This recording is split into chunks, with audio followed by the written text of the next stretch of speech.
Hello viewers, welcome back to ಕೂಟು channel. ಹೇಗಿದ್ದೀರಾ? So ನಾನಿವತ್ತು quick and easy soya chunks fry ಮಾಡ್ತಾಯಿದ್ದೀನಿ. ಅದು ಕೂಡ Coorg style pork masala use ಮಾಡಿಬಿಟ್ಟು ಮಾಡ್ತಿರೋಂಥದ್ದು. ಆ್ಯಂಡ್ ತುಂಬ ಚೆನ್ನಾಗಿತ್ತು ರೆಸಿಪಿ. ಸೊ ಟ್ರೈ ಮಾಡಿ. ಆ್ಯಂಡ್ ಯಾರೆಲ್ಲ ಸೋಯಾ ಚಂಕ್ಸಲ್ಲಿ ಯಾವ ಥರ ರೆಸಿಪೀಸ್ ಟ್ರೈ ಮಾಡ್ತೀರಾ ಆ್ಯಂಡ್ ಪೋರ್ಕ್ ಮಸಾಲ ಯಾರೆಲ್ಲ ಯೂಸ್ ಮಾಡಿ ರೆಸಿಪೀಸ್ ಮಾಡಿದ್ದೀರಾ ಕಮೆಂಟಲ್ಲಿ ತಿಳಿಸಿ. ಫಸ್ಟ್ ನಾನಿಲ್ಲಿ ಮಿಕ್ಸಿ ಜಾರಿಗೆ ಸ್ವಲ್ಪ 1 ಟೀ ಸ್ಪೂನ್ ಜೀರಿಗೆ ಹಾಗೂ ಸೋಂಪು ಹಾಕ್ಕೊಂಡಿದ್ದೀನಿ.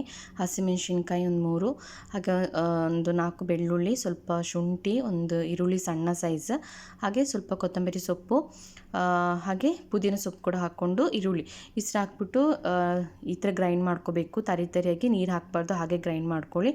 ಸೋಯಾನ ನಾನಿಲ್ಲಿ ಚೆನ್ನಾಗಿ ಸೋಕ್ ಮಾಡಿಬಿಟ್ಟು ಸ್ಕ್ವಿಸ್ ಮಾಡಿ ಇಟ್ಕೊಂಡಿದ್ದೀನಿ. ಇದೀಗ ಒಂದು 250 ಗ್ರಾಮ್ ಸೋಯಾ ಇದೆ. ಸೊ ಇದಕ್ಕೆ ಸ್ವಲ್ಪ ಅರಿಶಿನ ಹಾಗೂ ಉಪ್ಪನ್ನ ಹಾಕ್ಬಿಟ್ಟು ಚೆನ್ನಾಗಿ ಮಿಕ್ಸ್ ಮಾಡ್ಕೋಬೇಕು. ಸೋಯಾದಲ್ಲಿ ತುಂಬ ಹೆಲ್ತ್ ಬೆನಿಫಿಟ್ಸ್ ಇದೆ. ಆಲ್ರೆಡಿ ನಾನು ಹಳೆ ವಿಡಿಯೋದಲ್ಲೆಲ್ಲ ಹೇಳಿದ್ದೀನಿ.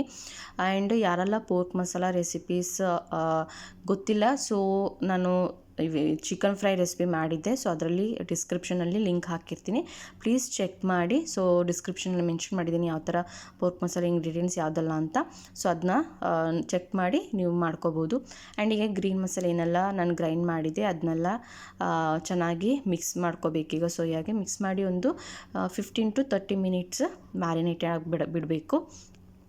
ಸೊ ಈಗ ಒಂದು ಪ್ಯಾನಿಗೆ ಸ್ವಲ್ಪ ಜೀರಿಗೆ ಸೋಂಪು ಹಾಕೋತಾ ಇದ್ದೀನಿ. ನೀವು ಸಾಸಿವೆ ಬೇಕಾದ್ರೆ ಹಾಕೋಬೋದು, ಆಪ್ಷನಲ್. ಹಾಗೆ ಸ್ವಲ್ಪ ಕರಿಬೇವು ಸೊಪ್ಪು ಆ್ಯಂಡ್ ಸಣ್ಣ ಹಸಿಮೆಣ್ಸಿನ್ಕಾಯಿ ಒಂದು 3 ಹಾಕೋತಾ ಇದ್ದೀನಿ ಕಟ್ ಮಾಡಿ. ಹಾಗೆ ಬೆಳ್ಳುಳ್ಳಿ ಹಾಗೆ ಶುಂಠಿನ ಸಣ್ಣದಾಗಿ ಕಟ್ ಮಾಡಿ ಹಾಕೋತಾ ಇದ್ದೀನಿ. ಸೊ ಇದನ್ನ ಚೆನ್ನಾಗಿ ಫ್ರೈ ಮಾಡ್ಕೋಬೇಕು. ಹಾಗೆ ಇದೆಲ್ಲ ಆದಮೇಲೆ ಸ್ವಲ್ಪ ಈರುಳ್ಳಿನೂ ಕೂಡ ಹಾಕ್ಕೋಬೇಕು. ಈರುಳ್ಳಿ ನಾನಿಲ್ಲಿ ಫ್ರೈ ಮಾಡೋಕ್ಕೆ ಅರ್ಧ ಈರುಳ್ಳಿ ಯೂಸ್ ಮಾಡ್ತಾಯಿದ್ದೀನಿ. ಮಿಕ್ಸಿ ಜಾರಿಗೆ ಹಾಕುವಾಗ ನಾನು ಒಂದು ಸಣ್ಣದು ಹಾಕ್ಕೊಂಡಿದ್ದೀನಿ. ಸೊ ಈಗ ನಾನು ಈರುಳ್ಳಿ ಕೂಡ ಹಾಕೋತಾ ಇದ್ದೀನಿ. ಈರುಳ್ಳಿ ಹಾಕಿ ಚೆನ್ನಾಗಿ ಫ್ರೈ ಮಾಡ್ಕೋಬೇಕು, ಸ್ವಲ್ಪ ಕಲರ್ ಚೇಂಜ್ ಆಗಬೇಕು. ಸೊ ಇದರಲ್ಲಿ ಪ್ರೋಟೀನ್ 50%, ಆಲ್ಮೋಸ್ಟ್ 50% ಅಷ್ಟು ಪ್ರೋಟೀನ್ಸ್ ಇದೆ. ಸ್ವಲ್ಪ ಅರಿಶಿನ ಕೂಡ ಹಾಕ್ಕೋತಾ ಇದ್ದೀನಿ. ಇದರಿಂದ ವೆಯ್ಟ್ ಮ್ಯಾನೇಜ್ಮೆಂಟ್ ಆಗಿರ್ಬೋದು, ಓವರಾಲ್ ಸ್ಟ್ರೆಂತ್, ಹೆಲ್ತಿಗೆ ತುಂಬಾ ಒಳ್ಳೆಯದು. ಸೊ ಈ ಥರ ರೆಸಿಪೀಸ್ ಟ್ರೈ ಮಾಡಿ ತಗೋಬೋದು, ಇಲ್ಲ ಫ್ರೈ ಮಾಡ್ಬೋದು. ಸೊ ಇದರಲ್ಲಿ ಎಸ್ಪೆಷಲಿ ಸೋಯಾದಲ್ಲಿ ಒಮೆಗಾ 3 ಫ್ಯಾಟಿ ಆ್ಯಸಿಡ್ ಇರೋದ್ರಿಂದ ಸೊ ಕೊಲೆಸ್ಟ್ರಾಲ್ ಫ್ರೀ, ಯಾವುದೇ ರೀತಿಯ ಎಫೆಕ್ಟ್ ಆಗೋದಿಲ್ಲ. ಆ್ಯಂಡ್ ಬ್ಯಾಡ್ ಕೊಲೆಸ್ಟ್ರಾಲ್ನ ಕಮ್ಮಿ ಮಾಡುತ್ತೆ. ಹಾಗೆ ತುಂಬ ಕ್ಯಾಲ್ಶಿಯಂ ಹಾಗೂ ರಿಚ್ ಐರನ್ ಕಂಟೆಂಟ್ಸ್ ಇರೋದ್ರಿಂದ ಮಕ್ಕಳಿಗೆ, ದೊಡ್ಡವರಿಗೆ ಎಲ್ಲರಿಗೂ ಒಳ್ಳೆಯದೇ ಇದು. ಸೊ ಇದನ್ನ ಈಗ ಚೆನ್ನಾಗಿ ಸೋಯಾನ ಮ್ಯಾರಿನೇಟ್ ಮಾಡಿ ಇಟ್ಕೊಂಡಿರೋಂಥ ಸೋಯಾನ ಚೆನ್ನಾಗಿ ಹಾಕಿ ಮಿಕ್ಸ್ ಮಾಡ್ಕೋಬೇಕು. ಮಿಕ್ಸ್ ಮಾಡಿ ಲಿಡ್ ಕ್ಲೋಸ್ ಮಾಡಿ ಒಂದು 5 ಮಿನಿಟ್ಸು ಲೋ ಫ್ಲೇಮಲ್ಲಿ ಕುಕ್ ಆಗಲಿ. ಸೊ ಇಲ್ಲಿ ನೋಡ್ತಿದ್ರೆ ನಾನು ಚೆನ್ನಾಗಿ ಮಿಕ್ಸ್ ಮಾಡ್ಕೊತಿದ್ದೀನಿ. ಆನಿಯನೆಲ್ಲ ಅದಕ್ಕೆ ಚೆನ್ನಾಗಿ ಮಿಕ್ಸ್ ಆಗಬೇಕು. ಆ್ಯಂಡ್ ಆಲ್ರೆಡಿ ಉಪ್ಪು ನೋಡ್ಕೊಂಡು ಹಾಕೋಬೇಕು. ಸೋಯಾ ಮ್ಯಾರಿನೇಟ್ ಮಾಡೋಕೆ ಉಪ್ಪು ಹಾಕ್ಕೊಂಡಿದ್ದೀವಿ ಹಾಗಾಗಿ. ಆ್ಯಂಡ್ ಇದರಿಂದ ನಾನು ಆಗಲೇ ಹೇಳಿದೆ, ಕ್ಯಾಲ್ಶಿಯಂ ಹಾಗೆ ಐರನ್ ಇರೋದ್ರಿಂದ ಒಳ್ಳೆಯದು ಅಂತ. ವಿಮೆನ್ಸ್ಗೆ ಬೋನ್ ಹೆಲ್ತಿಗೆಲ್ಲ ತುಂಬಾ ಒಳ್ಳೆಯದು.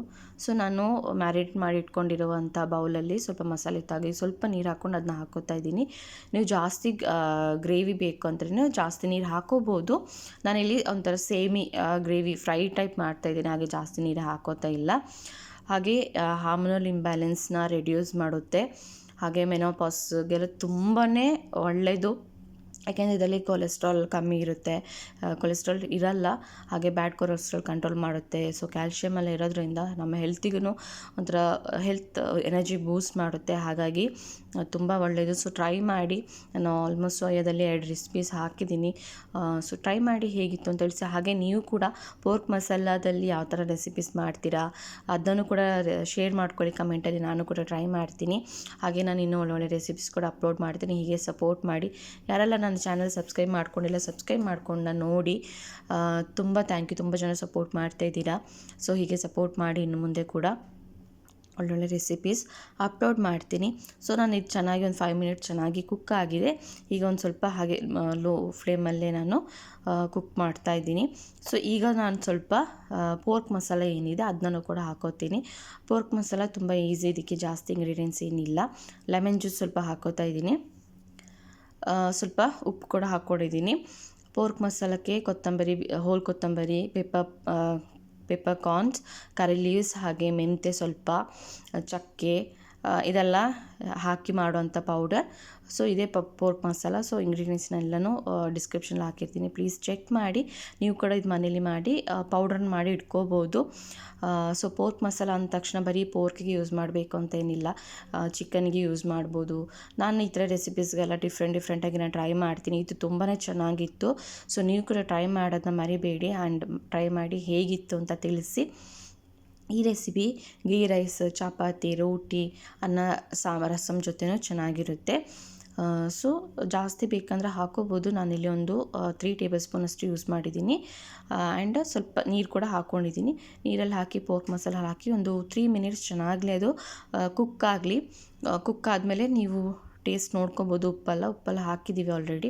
ಸೊ ನೋಡ್ಕೊಂಡು ನೀವು ಹಾಕ್ಕೊಬೋದು. ಅಲ್ಲಿ ನೋಡ್ತೀರಾ ಎಷ್ಟು ಚೆನ್ನಾಗಿ ಕಾಣಿಸ್ತಿದೆ ಅಂತ. ಸೊ ಟ್ರೈ ಮಾಡಿ, ಯಾರೆಲ್ಲ ನಾನ್ ವೆಜ್ ತಿನ್ನಲ್ಲ.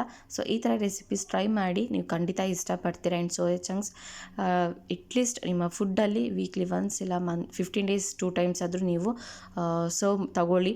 ತುಂಬಾ ಹೆಲ್ತ್ ಬೆನಿಫಿಟ್ಸ್ ಇದೆ. ಆ್ಯಂಡ್ ಮಕ್ಕಳಿಗೂ ಇದರಲ್ಲಿ ಸುಮಾರು ಸ್ನ್ಯಾಕ್ಸ್ ಆ ಥರ ಎಲ್ಲ ಮಾಡಿಕೊಡ್ಬೋದು. ಸೊ ಟ್ರೈ ಮಾಡಿ ಹೇಗಿತ್ತು ಅಂತ ತಿಳಿಸಿ. ನೋಡ್ತಿದ್ದೀರಲ್ಲ, ನಾನು ಚೆನ್ನಾಗಿ ಮಿಕ್ಸ್ ಮಾಡ್ಕೋತಾ ಇದ್ದೀನಿ ಎಲ್ಲನೂ. ಈಗ ಒಂದು 2-3 ಮಿನಿಟ್ಸ್ ಸಾಕು. ಆ್ಯಂಡ್ ಈಗ ಸ್ವಲ್ಪ ಲೆಮನ್ ಜ್ಯೂಸ್ ಕೂಡ ನಾನು ಹಾಕೋತಾ ಇದ್ದೀನಿ. ಹಾಕಿ ಚೆನ್ನಾಗಿ ಮಿಕ್ಸ್ ಮಾಡ್ಕೋಬೇಕು.